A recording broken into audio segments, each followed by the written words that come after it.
Today is the second video in our series on robust decision making under deep uncertainty, and in this video we're going to take a bit of a deeper dive into what is robust decision making.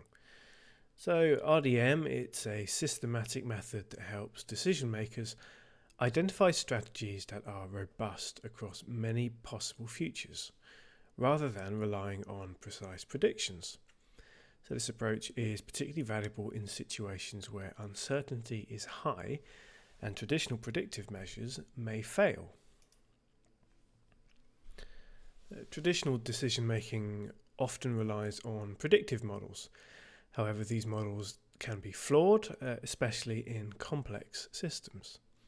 Consequences of this are an over-reliance on predictions can lead to overconfidence and poor decisions, which pay off poorly in the long run.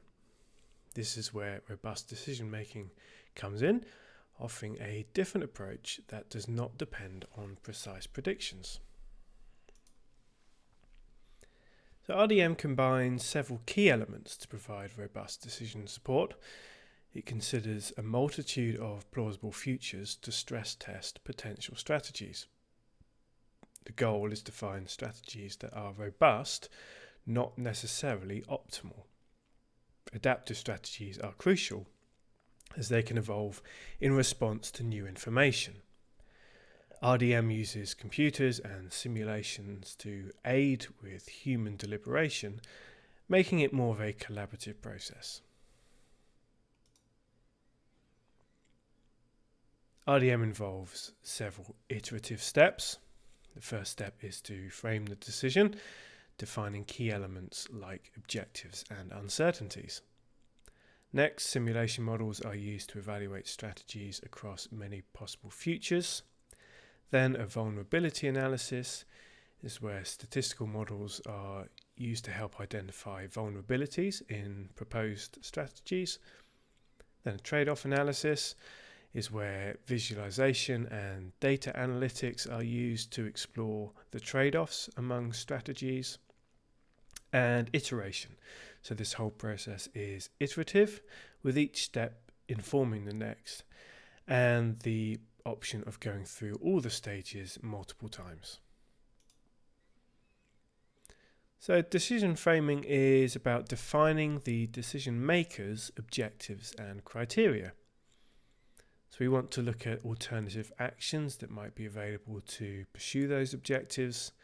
We want to determine uncertainties that may affect the connection between actions and their consequences. We want to define relationships between actions, uncertainties, and objectives using computer simulation models. And we can use something called the XLRM matrix, which is when we organize this information into a 2x2 matrix. And the XLRM stands for exogenous uncertainties, policy levers, metrics, and relationships and models. So perhaps not the simplest or easiest to remember name, but if you look at the example in the slide there, you can get an idea of essentially what it is. It's a way of organizing the information that you're generating during this step, albeit with some slightly complex naming. Exploratory analysis. Simulation models are used to evaluate the proposed strategies in each of the many possible paths into the future. This generates a large database of simulation model results where models are run against these possible futures and paths into the future. So you start with one or more specific strategies drawn from the debate or the discussion among the decision makers, and then we work on that one. And again, this is an iterative process. We go through one by one, and we evaluate strategies across a diverse range of futures to stress test those policies. Vulnerability analysis. We use visualization and data analytics on the database of runs from the previous step to explore for and characterize vulnerabilities.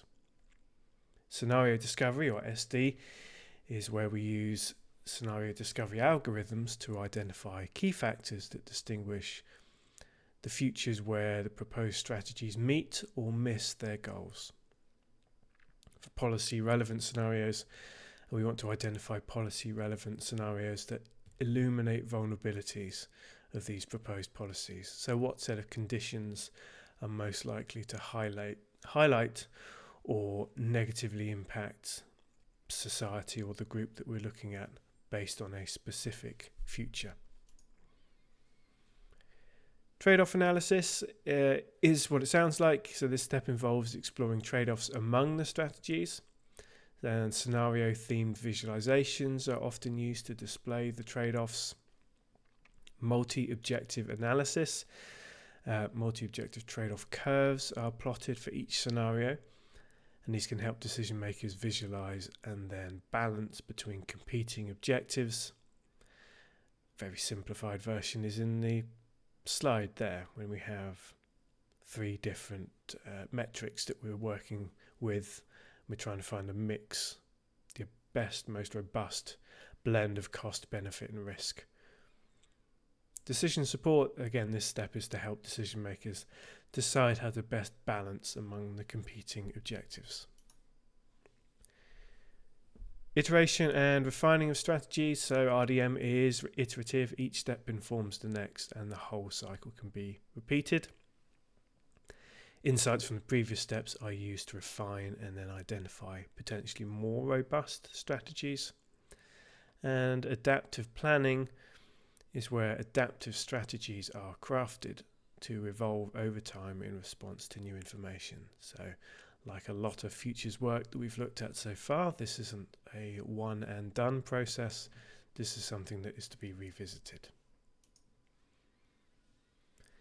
There's a case study where the aim was to find the best mix of policy instruments to reduce greenhouse gas emissions.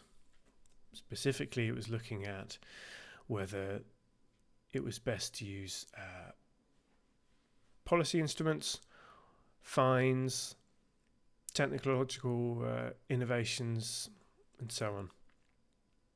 So RDM was used to evaluate strategies across over 1,600 plausible futures. And the end result, the findings, were that a combined strategy of carbon taxes and technology subsidies was found to be the most robust policy. So this is the policy that would survive the best among any one of the numerous future paths that they looked at. So that's a good example of how RDM can help identify robust strategies in complex, uncertain environments. Tools and techniques are ever evolving. You've probably realized so far that RDM is not back of the napkin or simple pen and paper type of work. This is complex, leans heavily into statistics, mathematics, modeling, simulation, so on. So because we are in that world, then things change rapidly with advances in computing power, services, software as a service, and so on. Scenario discovery algorithms, they help identify key scenarios that distinguish between successful and unsuccessful strategies. So like any algorithms, these can be modified or new ones created over time. Exploratory modeling, EMA software packages make it easier to conduct this exploratory modeling. And high performance computing is key.